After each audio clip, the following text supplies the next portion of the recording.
Aloha, my name is Georgiana DeCosta, and I have my family here with me.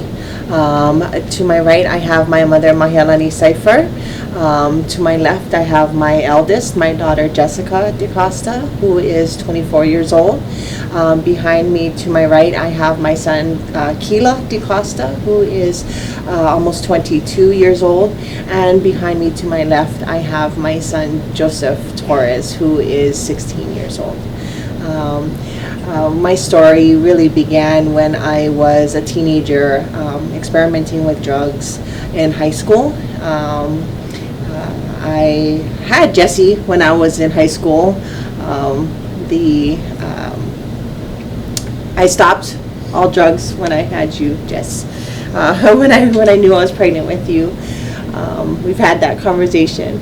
But really, no, I promise I did. And then, unfortunately, went back to some of my partying ways. When I was 17, I took my first hit of meth. Shortly thereafter, my first hit of heroin. By the time I was about 18 and a half, about 19, I was had a full-blown meth and heroin addiction.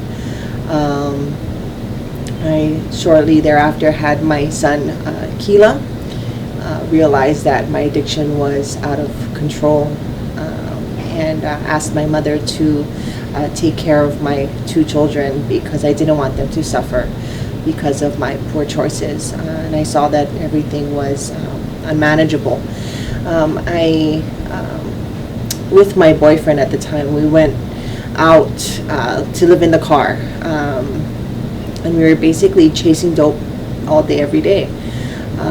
It's a 24/7 job, and I remember after a little while he went back to jail for parole violation, and I fended for myself. There was a lot of times I was homeless on the streets. I spent nights at bus stops, in the rain. There were people's couches, garages. Maybe I was at a hotel, if I was lucky. I saw a lot of really crazy, scary things. I've been through a lot of intense situations, a lot of things that I wouldn't wish on my worst enemy. And having a dual addiction with meth and heroin like that, it was twice the work to chase for both of them. But at that time, in the mid-90s, they were both readily available in Hawaii, and especially meth. I used meth for myself primarily to survive because it wasn't safe to go to sleep. As a female, actually anybody, you can't, close your eyes. You can't, if you're living in that lifestyle, you can't turn your back. So it was a survival technique, and after a while you get addicted. And so that's how it really came from that. And it was, I had a few dealers as my boyfriend because that was one at a time. That was the easiest way to get the supply of the drug. And then I had a dealer that was my boyfriend that I became pregnant. He actually took pretty good care of me, all things considered. He put a roof over my head, fed me food, like healthy food, and we had I actually had a little garden out on the front porch. It was pretty normal with in all the madness of it all, but he was a Mexican drug dealer, and he was selling dope big time. And one morning the Waikiki Crime Reduction Unit came in and raided our home early in the morning, and hauled us off to jail because he had sold to an undercover policeman, and they had been watching us. At that time, I was 5.5 months pregnant with my youngest child. And I remember when I had become pregnant, I didn't even think I could get pregnant. And I remember thinking, what am I doing? I can't have another child. I can't even take care of the 2 children I have already. And I was so distraught. And my boyfriend really wanted this baby. And it was a really hard time. And when the police took me away, they saved our lives, my baby and mine. I went to OCCC for 7 months, which is a very long time to be in OCCC. Most people do not stay in that holding pattern for that long, but the system saw fit that I stay there, and it was a good thing. It gave me time to detox, and I ended up getting sentenced to time served and 10 years probation, and did just about a year of intensive rehabilitation treatment through Salvation Army Women's Way and their aftercare program. After that, my youngest and I, Joseph, after we finished our program, we went back home to reunite with my kids, and where my mom had then adopted them not too long before that. And it was a process to learn how to live again. And Salvation Army had to teach me how to live every day. You know, how to get up in the morning and, you brush your teeth, you wash your face, and you fix your bed, because when you're chasing dope 24/7, you don't do these kinds of things. And I had to learn all of that. And so coming home, I had to practice all that I'd learned, and how to manage 3 kids now, and 2 of them who were really struggling with having me back in the house. And I think it hasn't been perfect, but we've all really worked hard together and grown over the years. My kids have in no way had it easy, but they are amazing individuals, and I am incredibly proud of them, and I'm in awe of the human beings they've become. And I think just when you think it's over, the story's never over. It keeps going. I wasn't a very emotional child. I don't know, to me I wasn't very emotional. In my mind I wasn't emotional. I was more kind of just like neutral, and just kind of saw everything as it was happening. I didn't have any formative opinions growing up on it. I just kind of saw it as it was. So I just kind of just watched everything kind of happen. Yeah. I don't remember anything in particular. I just remember just memories. I maybe had like emotions like a regular kid does, just like regular boo-boos and all this kind of stuff. But I was just kind of neutral. I just saw it as it was. So I just saw her gone. I just knew I was living with my auntie for a while. She had 2 sons, Nick and Justin, so they were like brothers growing up. So it was just like, I'm just prolonging a very long sleepover at my auntie's and stuff like that. So to me, my family raised me, and me and my brother. It may not exactly be seen that way, but yeah. There were a period of years when I was legally not allowed to speak to them or see them. There were TROs and whatnot that was in place because of my sister and my siblings, because I was not fit in their eyes, even in a monitored setting. They thought it was too traumatic for the kids. So there were years, I think it was about 4 or 5 years that I didn't see them.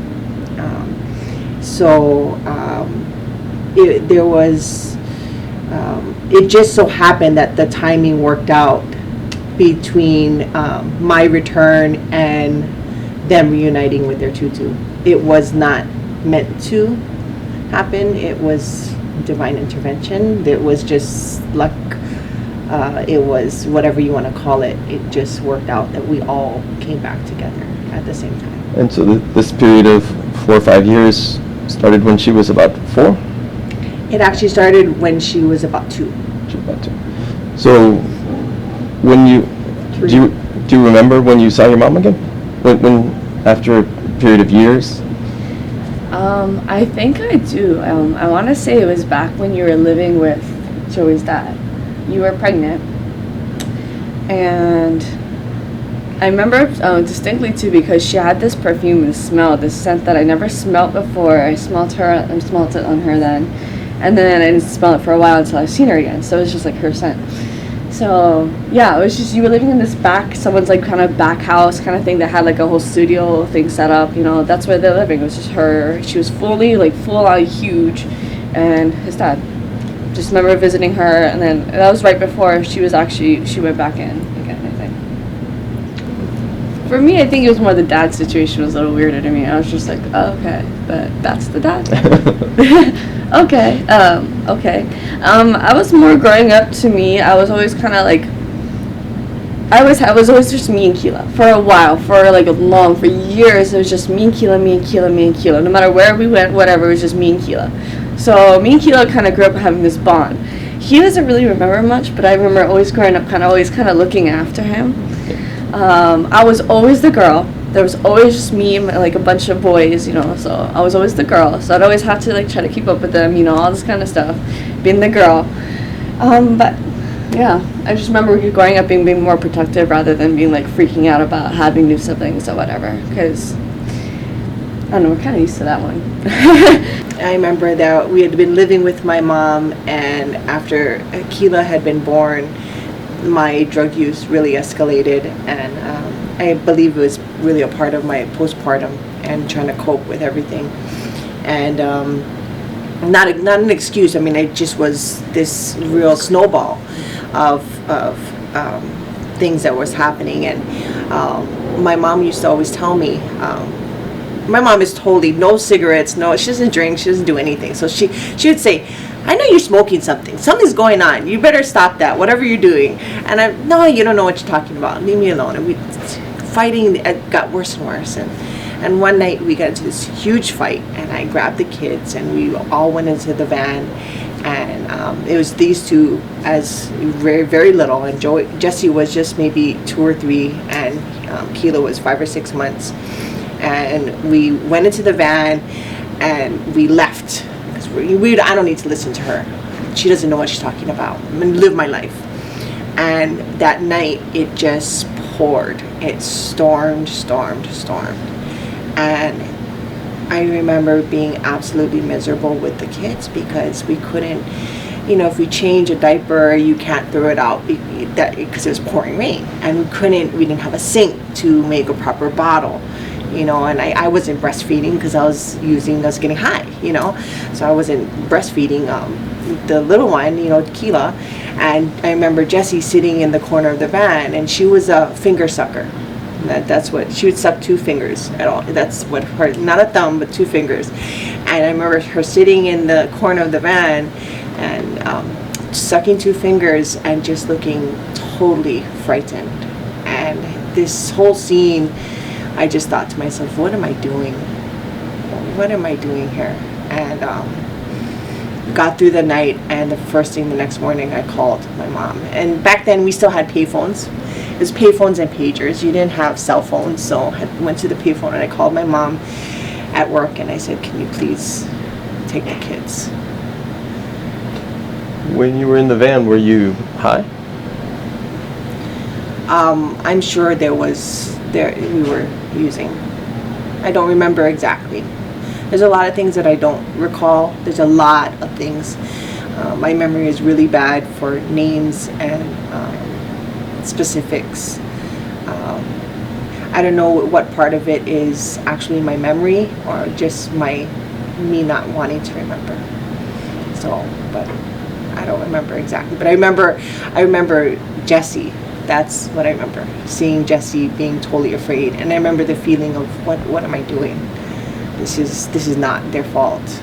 You know, why am I putting my kids through this? All I remember is just seeing her and just like, this is your mom, and I was confused because I was like, I never really spent time with this woman, you know. It was confusing for me, you know, especially living with my auntie, who at one point I did think she was my mom, and then living with foster care, and then like these are reuniting parents. It's like really confusing, you know, when you're trying to get a grasp on growing up in this world, you know. At that point, I thought my grandma was my mom. I thought she was my mom, and then she was like, "No, this is your mom coming into my life." And I was like, "Who is this lady? I don't even listen to her rebellious little 6-year-old thoughts. Like, I'm gonna just not listen to her." The rebellion didn't really evolve, but I mean, as time went on, I accepted her as my mother, but still that rebellion was there. But as I'm getting older, to this day, I'm still working with that rebellion. Remember when Grandma had those big pictures of me? Mm-hmm. That's when I remember when I came home. That she had these blown up pictures of me dancing hula all over the walls, to remind the kids of that's their mom. And do you remember that? I do. That's what Grandma actually painted you as. Like, she would tell us about you being such a beautiful hula dancer, and like how you're supposed to be Miss Aloha Hula and all this kind of stuff. Like, I remember that's the kind of stuff she would say about you. Yeah. Yeah. They're like as big as that door right there. That's the blinders. That's how big those pictures were. There was like 2, 3, 4 of them. They're posters. They're huge. Yeah, I remember sitting next on the computer playing games, like back when we had floppy disk kind style, playing games and just seeing the poster right there, you know. So she would just be like, just kind of just all kinds of stories about her dancing and showing us her being like lady, you know, the queen and princesses and all that kind of stuff. And then her telling her about she was telling me but not telling me how she could have been Miss Honolulu, but then because of me, you can't be pregnant and have a kid to be Aloha Hula. So I chose you. I chose her. This is probably me. You didn't do that. That would have been an awesome thing to do. Sorry about that. Miss what? Aloha Hula. The Mary Monarch. Soloist. Yeah. Still representing my halau. Yeah. I felt my major responsibility, besides keeping them safe, was to keep her in their hearts. Because I knew that once they were taken away, they might forget her. And unfortunately, because they were so young, it was hard for them to remember her. But whenever I was with them, I did that. So, did you guys notice things the times that you did see her? I guess this would be when you were 6. No, I'm sorry, when you were 6. No, you were 6 when she came back. Yeah. So you were 8? No, 9? 8, yeah. 8 or 9? So do you remember seeing her at some times and sort of thinking, something, what's up with mom? Did you noticing strange things when she was using?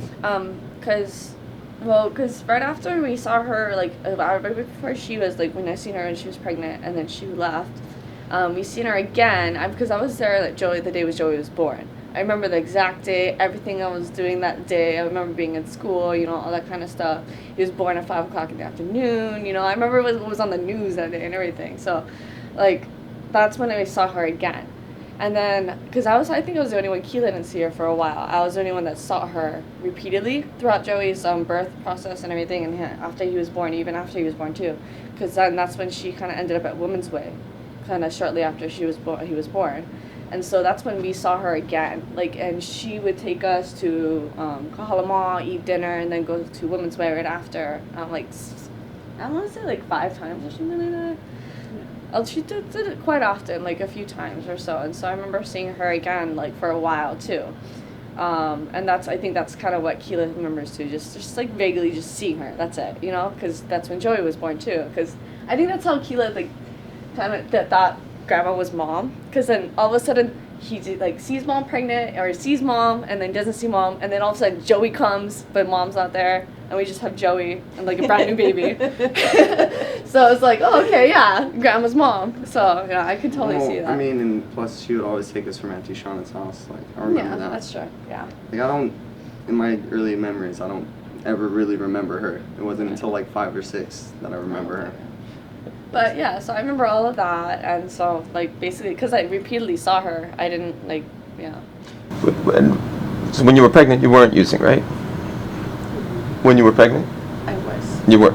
With the 2 boys, I was. So did they ever see you when you were high? I'm probably in the early times before I left, but they were probably too young to even understand. And that's part of the reason that I removed myself from the situation. I didn't want them to have to go through all of that, and I didn't want them to suffer. That's why I asked my mom to care for them, because I knew I was in a really bad place. And Just not the 2 boys. It wasn't. Keela and Jesse. Well, yeah, no, but the 2 boys were drug affected. The two older kids I left with you because I didn't want them to suffer because of my addiction, and that's why I asked you to care for them. That's why I made you sign the contract. Yeah, yes, my mother made me sign a contract, which I don't think I know I didn't adhere to. We did. Actually, that's what ended up being the solution. But The conditions many you finally amendments met. later. Many amendments later. But yeah, that's What was the contract? I made her sign a contract that I would hanai her children until she got herself cleaned up and counseling. So if it took jail to do that, that's what it took. But that was the agreement. I would give them back to her after she had cleaned up her act, and she did. So she got her kids back. Clear. I guess when the VCR and the checks started disappearing, I think that's when it caused some problems. And I realized I couldn't afford this situation much longer, so something had to change, and we had the argument, and I decided to move out of the unit as one way of escaping that economic hardship, as well as not sure what to do. And so I let them know that we had to be out of the unit by a certain date. And she came to me a day or so later and begged me to take the kids, and we all agreed that we needed to make sure the kids were safe, so I made her sign this agreement with me that I would hanai the kids, which is a Hawaiian custom of taking care of your grandchildren, and I would care for them until she had gotten herself off drugs, and she had had some therapy, and I felt she needed counseling to bring her life back to order. And she signed it and gave the kids to me, and I took them home and started caring for them from then on. And then she's disappearing for long periods of time. Well, actually, we stayed in contact because it was, in my mind, it was important for her to continue to see the children, because the children, no matter what they don't remember, part of the memory issue came up in their child psychologist evaluation, that they had attachment disorders because they were moved around so much during the first few years that they can't remember things that made them sad. But I remember them crying for their mother a lot. And so we would arrange for meetings at a park on the weekends when I wasn't working, and I would take the 2 children to meet their mom at a park. And that's why my other daughter decided to report that to CPS, which is why the children were taken from me by CPS and given to my other daughter. And we had to fight with CPS for years. My good friend, Auntie Clara Kakalia, was a good friend of then Governor Ben Cayetano. And Ben Cayetano and Clara and I talked about it one day. And when he heard my story, and Ben knew me a little bit from the time at legislature, so he picked up the phone and called up the head of social services, which oversaw CPS. And he told the director that he knew that I wasn't a risk to the kids, and that why wasn't she doing something to resolve it. And there was a mechanism to resolve it earlier, and they never wanted to try it. So because of that, she agreed to set up an Ohana Council, which includes family members, the foster care parents, any other relatives, the guardian ad litem for the children, and the social workers. So at that meeting that was held here in Kaneohe, 13 of my family members showed up to assure the courts and everyone else that they would be there for the children to keep them safe. And they have kept their promise ever since. So because of that, the judge When I went to the next court hearing, the judge said she was convinced that the recommendation of the social workers was to allow me to have the children back. So she told me to, instead of taking them as a guardian, to take them as adopted, to adopt them in case the parents came back into the picture and may not have made good decisions for them. I was still their legal parent. So I agreed to adopt them. So I'm still their legal parent even today. Oh, even now. Wow. Yeah, even though I wasn't involved, now working with social workers and with the foster care system in my work today, from what I understand, our family was one of the early early adopters, to kind of go through that Ohana conference process. One of the largest groups to participate. 13 members, to come and participate, and then I have reconnected with some of the social workers that were part of that process, that facilitated the Ohana conference.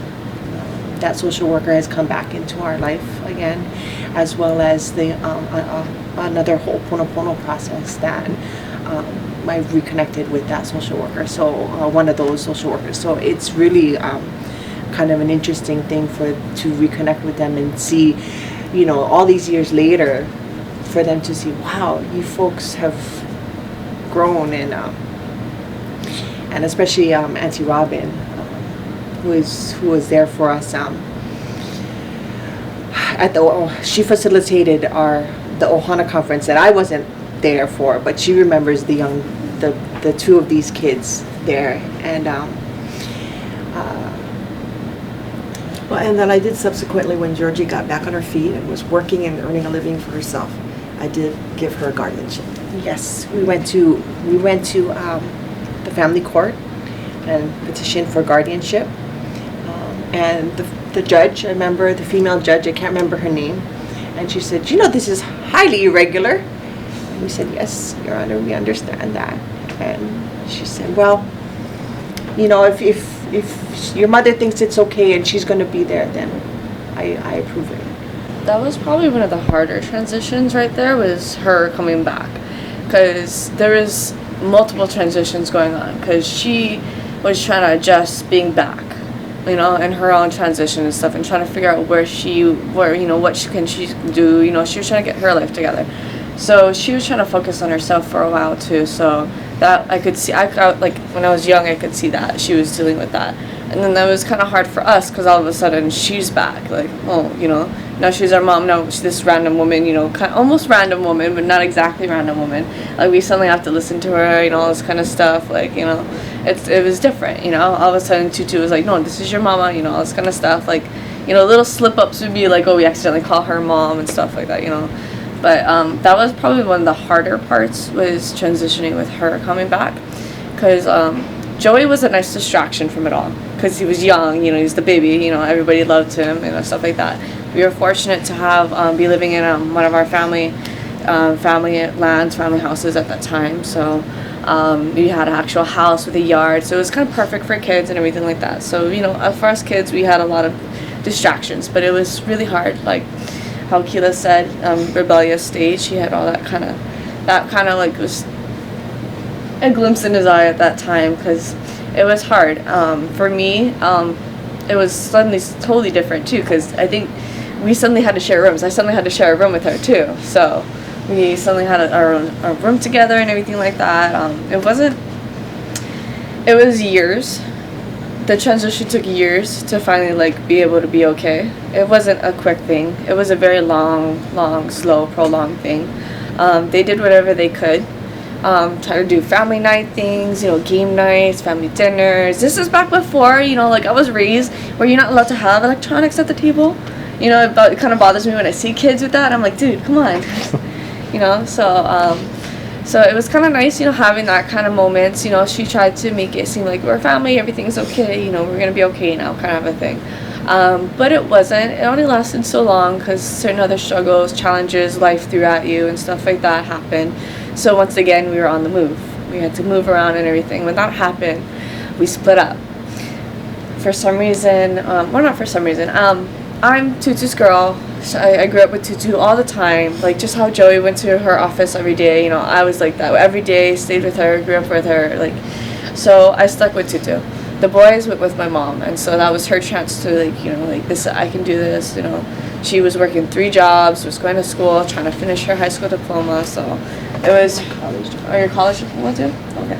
The college diploma part. It's a college degree, not a diploma. Well, she had to finish her her GED later too, so I had to finish all that, so that was her challenges and everything. So that was kind of her time to bond more better with the boys and everything, and that's when kind of Keela kicked up his notch of his rebellious stage. So I remember she made me very pop culture literate, that's for sure. Definitely showed me a lot of things and stuff like that when it comes to that kind of stuff. She wanted to be a mom, you know, so she wanted to do all that kind of stuff she missed out on and everything. However, with me, I was a little more resilient towards her. Resistant towards her. That's me going with Tutu. So it took me a little more years later to finally accept her fully. I accepted her as my mom. I was like, okay, she's my mom, but she still has her own shit going on, so I'm gonna go off with Tutu, you know, and do my own thing with Tutu. Because I also had this mindset that I was supposed to follow in her footsteps, not exactly per se with the drugs and everything, but like following her footsteps, like that was my set path already. Like, I was supposed to have kids, you know, all that kind of stuff at a young age and everything. So I just was like, okay. But I went with Tutu, and so I kind of just like, she kind of like, they put me in a more, to try to deter me from following that path. They put me in private school. I was very fortunate to have a good academic foundation, a school that other family members have gone to before me, so it was kind of nice. So I kind of grew up a little bit different, seeing everything different. What school was it? St. Andrew's Priory. At that time, I liked it a lot more. Today, I don't really. It's a lot different now. We have boys now. Well, that too, yeah. It was an Little all-girls boys. school, so it was a lot different. It was different from growing up with all boys, too. And it sounds like there would be a lot of order there. Yes. Yeah, but it took a while, though, because I was growing up, puberty, all this kind of stuff. I was with a bunch of girls all the time, so when I did see her, because we ended up living in 2 different places. Like, Grandma and I, like, hopped around. Like, there was years, where I didn't even unpack my boxes, you know, because it was just, like, I was ready to move already. We were about to move already, so that was going to happen. She kind of managed to stay in the same place for a while, which was good for the boys and everything like that. So that's when you really kind of honed a lot of your mom's skills, too. Because she was, like, a really good cook at the time. She may not have thought so, but to us it was really good, you know, home cooked meals and everything. Oh, come on. You went there Just all the because you're time. a chef. Just because you're a chef, don't I count. learned how to cook. Dude, I remember Keela, growing up with Grandma and growing up with her food. Going to her food, it was a nice Keela- nice Keela thing. Keela wouldn't know because he was too busy running out the door. That's true. So. That's true. But yeah, it took time, a lot of tears, a lot of struggles, a lot of arguments. Probably about 8, I accepted her, like, this is my mom. But it was at 9 years old, I just thought in my head, like, if this person's not my mom, I made it this far without her being my mom, so that means I don't need anybody to watch me. So I had the idea that as long as I had my skateboard with me or bike with me, I could go do whatever I wanted to do.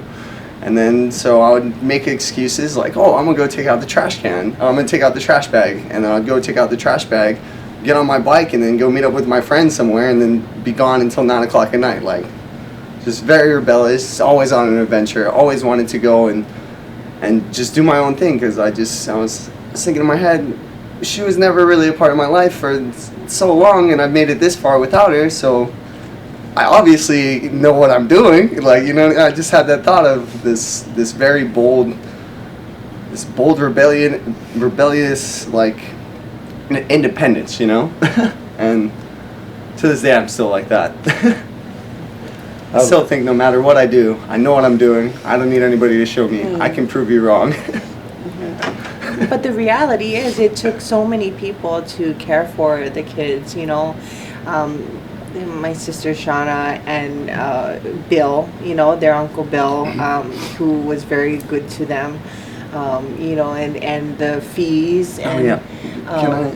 Can I mention something about the fees? Yes. So going back to the whole foster care thing and back to the earliest memories, one of my most happiest memories growing up was, I remember that after the whole CPS thing it finished, our Uncle Mike, who's actually, I don't know if he's her godfather, but he's our godparent, he's our godfather. And I remember driving home to the house we called home for a little bit.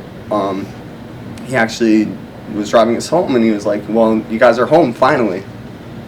And that's, to this day, like, I hold that close to my heart. It was next door to his house. Growing up, I remember the earliest memory is at the Waikoloa house, and everything what seemed perfect and normal, and I was just a kid running around in diapers, so everything was happy. And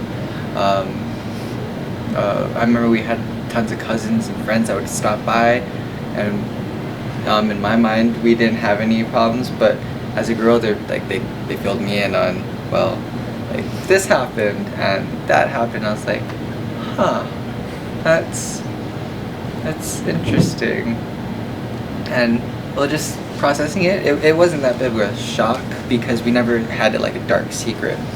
We weren't ashamed of these things. It's just we knew we were better than what the past was. So just growing up, we've used it as kind of a platform to just show that we're so capable of doing a lot more than what we think right now is. As a teenager, I battled it in high school because, as I said, I was very rebellious from 9 years old, going out there thinking I knew it was good. I went out there, you know, and tried a few things, you know, thought it was fun, thought it was cool. And looking back, I kind of wish I never did those things, you know. I wish I stayed in school, wish I got the good grades. You know, I wouldn't have to work as hard as I do now, even though I love what I do. It's just, you know, not a lot of people are prepared to be on their feet for 12 hours a day and you know, work as hard as I do, you know. But that's the path I chose, and I'm happy that I have it, because now I can teach all these young people in kitchens, because in kitchens, like, there's a lot of troubled people who come in there, a lot of ex-criminals, a lot of ex-people, like, in this sort of lifestyle, coming in there and trying to start anew for themselves. So I can give them a little insight of what my mom's been through, what we've been through as a family. And, you know, it's I like to be that little light of hope, you know, for them, and it's good. And what's sad too is, you know, some people you can't be that light of hope for, because one of my good friends from high school, who we went out and did all this, you know, partying and stuff, he's still living that lifestyle today, and I see him today, and it's like, what can you do for something like that? There's only so much you can do. The choice is theirs, you know, at the end of the day. It's sad, you know. Growing up, that's one thing that's always good. It's kind of almost like, it's almost guaranteed. It's unfortunate, but it's almost guaranteed that, like, every kid growing up eventually is going to run into it. It's going to kind of cross your path somehow. It's unfortunate, but every kid is going to have to face it and be like, you know, I don't want to do this. I have to say no. All that kind of stuff. It's kind of scary, the stories that Joey can come back with from the kids nowadays, and not just the high schoolers, the kids on the street. You know, you think they're playing around, but they're playing around with some serious shit, and it's kind of scary, but it's unfortunate. When I went off to college especially, that's when I seen way much more of that, kind of like illegal activity and everything. I left this island. As soon as I graduated high school and everything, I was like, okay, I'm out. I went off to UH Hilo and everything like that, and it was unfortunate because I seen a lot of people go downhill. I seen like a whole group of people, I don't want to go in specifics with that, but a group of people just, like, you know, they weren't allowed to smoke weed, so instead, because they had to do a drug test, so instead they did other drugs because it was like, it gets out of your system faster, and because of that they went downhill way worse and started doing way more hardcore stuff, and it's unfortunate. And you do what you can to be a good friend and not to get wrapped up in it, you know, because like growing up, because of her and my father and everything, like, I kind of made a deal with myself, like, never to touch that kind of stuff, you know, that specific. So never had any interest in it, you know, that kind of stuff. So but to see everyone else, and they're into that kind of thing, and they're asking me for money or whatever for that kind of stuff, and I'm like, I won't support your habit, I'll give you whatever else you need, but I'm not going to give you money for that. I'll buy you stuff, but I won't give you money for that, and to still, it's unfortunate. And one thing I've learned from our family is, from almost everybody in our family, we have this good quality that is what makes us human, what makes us all human, is to care for one another, to try to help out, to be there for one another. Like Keela said, he's tried to help out, so I've seen he's almost too nice sometimes. I yell at him, I'm like, Keela, you got a family to support, like, don't forget about that, like, you're nice, but don't be too nice, She's gone all over doing everything she's been doing for Hawaii Meth Project, and even prior to that, as long as I remember, my tutor's been doing stuff to help others, especially Hawaiian community and all that kind of stuff, She's done some very landmark things. Joey, I see it young, Joey has a good heart. He's just still young, And for me growing up, I kind of always did the same thing like Keela. Like, I'd see people in need or whatever, I'd be like, okay, can I help you? I wouldn't go out and be like, oh, this is my story, I was in this is how I can help you.